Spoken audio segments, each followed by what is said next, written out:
السلام علیکم دوستو، آج کی اس ویڈیو میں جانیں گے سورہ کوثر کا وہ وظیفہ جو نہایت ہی آسان اور مجرب ہے اور قرآن کریم کی سب سے چھوٹی سی سورت ہے جو ہمارے بڑوں سے چھوٹوں تک تقریباً سبھی کو یاد ہوتی ہے۔ قرآن کریم کی اس سورت میں صرف 3 آیتیں ہیں۔ پڑھنے میں کتنا وقت لگے گا؟ اگر آپ اپنے مسائل کے حل کے لیے، اپنی پریشانیوں کو دور کرنے کے لیے یا پھر روزی روٹی میں رزق میں برکت کے لیے بڑے بڑے مجاہدے کرتے ہیں تو آپ قرآن کریم کی اس چھوٹی سی سورت کا وظیفہ بھی کر کے دیکھیں۔ ایسا نہ ہوگا کہ اپنا اللہ تبارک و تعالیٰ کی طرف سے آپ کی زندگی میں خوب برکتیں اور رحمتوں کا نزول ہوگا۔ انشاءاللہ بہت ہی زیادہ فائدہ ہونے والا ہے۔ سب سے پہلے اس چیز کو جاننا ضروری ہے کہ آپ سورہ کوثر کو کن کن مقاصد کے لیے پڑھ سکتے ہیں۔ نمبر 1، دشمنوں سے، حاسدوں سے، جادوگروں سے، شریر سے محفوظ رہنے کے لیے آپ اس سورت کو پڑھ سکتے ہیں۔ پڑھنے کا ایک طریقہ ہے، میں آپ کو بتاتا ہوں کہ قرآن پاک کی اس چھوٹی سی سورت کی تلاوت کیسے کریں۔ اللہ تبارک و تعالیٰ آپ کو ان تمام قسم کے شرور و فتنے سے حفاظت فرمائے گا، یعنی دشمنوں اور پریشانیوں سے حفاظت فرمائے گا۔ نمبر 2، اولاد کے لیے آپ اس وظیفے کو کر سکتے ہیں، چاہے لڑکے کی خواہش ہو یا پھر لڑکی کی، یا پھر آپ کے یہاں اولاد زندہ نہ رہتی ہو، اس کے لیے آپ پڑھ سکتے ہیں۔ نمبر 3، خود کی حفاظت اور زندگی میں برکت کے لیے آپ اس وظیفے کو پڑھ سکتے ہیں۔ نمبر 4، کاروبار کو بڑھانے اور ہر قسم کے نقصان سے بچنے کے لیے یا پھر چوری سے بچنے کے لیے آپ اس سورت کو پڑھ سکتے ہیں۔ نمبر 5، حافظہ کو مضبوط کرنے اور ذہن کو کھولنے کے لیے اگر آپ کو کچھ یاد کرنے میں تکلیف ہوتی ہے، مشکل ہوتی ہے یا پھر جلدی یاد نہیں ہوتا، تو پھر آپ ایک اسٹوڈنٹ ہیں تو آپ کے لیے یہ سورت ایک بہترین تحفہ ہے۔ نمبر 6، شادی کے لیے مددگار ہے، من پسند رشتے کے لیے مددگار ہے۔ اکثر لوگ چاہتے ہیں کہ جہاں میں پسند کرتا ہوں وہاں شادی ہو جائے، اس کے لیے، اس مقصد کے لیے آپ اس وظیفے کو کر سکتے ہیں۔ بہت ہی بہترین وظیفہ ہے۔ نمبر 7، محبت کے لیے مددگار ہے، چاہے گھر والوں کے دلوں میں محبت کے لیے ہو یا کسی اور کے لیے ہو۔ نمبر 8، ہر طرح کی جائز حاجات یا خواہش کو پورا ہونے کے لیے اس وظیفے کو پڑھ سکتے ہیں۔ نمبر 9، زندگی میں کامیابی حاصل کرنے کے لیے، کسی بھی کام میں کامیابی حاصل کرنے کے لیے آپ اس وظیفے کو پڑھ سکتے ہیں۔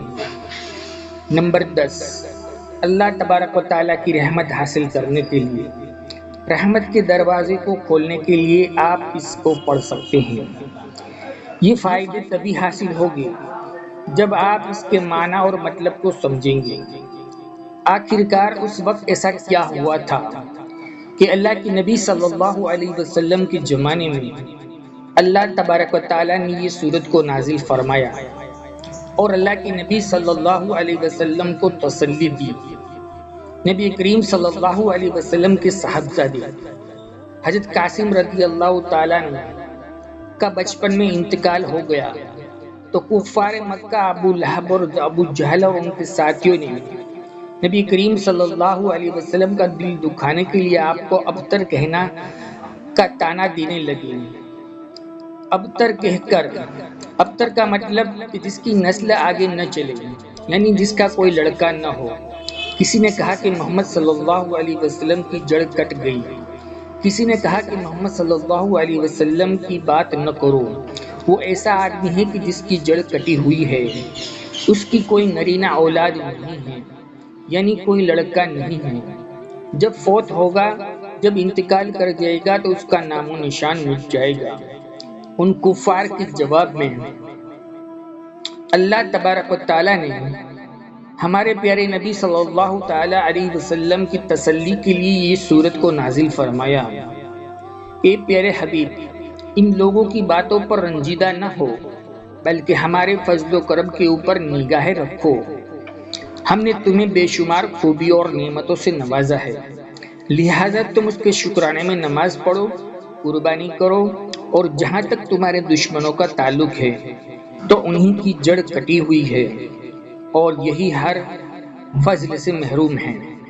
حقیقت یہی ہے کہ رہتی دنیا تک رسول کریم صلی اللہ تعالی علیہ وسلم کی شان میں گستاخی کرنے والا ہر شخص خیر سے محروم ہوتا ہے، نامراد ہوتا ہے، اور یہ سورت زندہ مثال ہے۔ یہاں پر آپ قرآن کریم کی سورت کو سنیں۔ اِنَّا أَعْطَيْنَاكَ الْكَوْثَرَ، پیغمبر یقین جانو ہم نے تمہیں کوثر عطا کر دی ہے۔ فَصَلِّ لِرَبِّكَ وَانْحَرْ، لہذا تم اپنے پروردگار کی خوشنودی کے لیے نماز کو پڑھو، قربانی کو کرو۔ یقین جانو تمہارا دشمن ہی وہ ہے جس کی جڑ کٹی ہوئی ہے۔ یہ وظیفہ کیسے کریں گے؟ جو بھی آپ کے اوپر جادو کرنے کی کوشش کرتے ہیں، جو بھی حاصل کرتے ہیں، کسی بھی طرح آپ کو تکلیف پہنچانے کی کوشش کرتے ہیں، تو اس سورت کو پڑھ کر آپ ان تمام قسم کے شرور اور فتنوں سے بچ سکتے ہیں۔ اس سورت کو، اس وظیفے کو کیسے پڑھیں گے؟ صبح فجر کی نماز پڑھ کر اس وظیفے کو کریں، یا پھر عشاء کی نماز پڑھ کر اس وظیفے کو کریں۔ پہلے اول پھر آخر میں 3 مرتبہ درود شریف پڑھ لیں۔ جو بھی درود شریف آپ کو یاد ہو وہ پڑھ لیں۔ پھر درمیان میں یعنی بیچ میں 33 مرتبہ سورہ کوثر کو پڑھ لیں۔ جس وقت آپ اس کو پڑھ سکتے ہیں، اپنی سہولت کے حساب سے، چاہے فجر کے بعد ہو یا پھر عشاء کی نماز کے بعد ہو، آپ پڑھ لیں۔ جس کو اولاد کی خواہش ہے یا ان کے یہاں بچے زندہ نہیں رہتے، تو فجر کی نماز کے بعد 41 دن تک کثرت سے اس سورت کو پڑھیں۔ کثرت سے مراد پورے دن میں اگر آپ 300 دفعہ پڑھ سکتے ہیں تو اس کو کثرت سے پڑھا جائے گا، کثرت سے پڑھا ہوا کہا جائے گا۔ تو آپ فجر کی نماز کے بعد کم سے کم 300 مرتبہ پڑھنے کی کوشش کریں، یا پورے دن میں چلتے پھرتے آپ اس کو پڑھ سکتے ہیں۔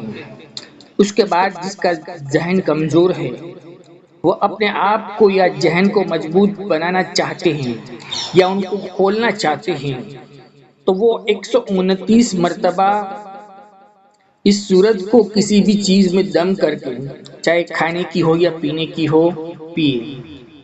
جو کسی کے لیے اپنے دل میں محبت پیدا کرنا چاہتے ہیں، وہ بھی اس کو 129 دفعہ پڑھ کر کھانے پینے کی چیز میں پڑھ کر دم کر کے ان کو کھلائے یا پلائے۔ اس سے زیادہ فائدہ ہونے والا ہے، تو اس سورت کو پڑھنا ہے۔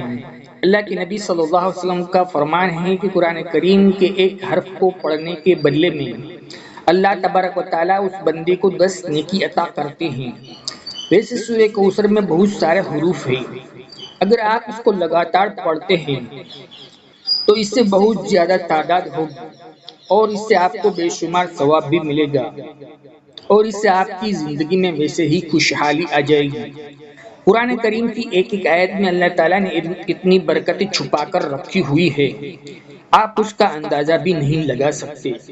اللہ تبارک و تعالیٰ ہمیں عمل کی توفیق عطا فرمائے۔ آج کی ویڈیو میں اتنا ہی، انشاءاللہ پھر ملیں گے کسی دوسری ویڈیو میں۔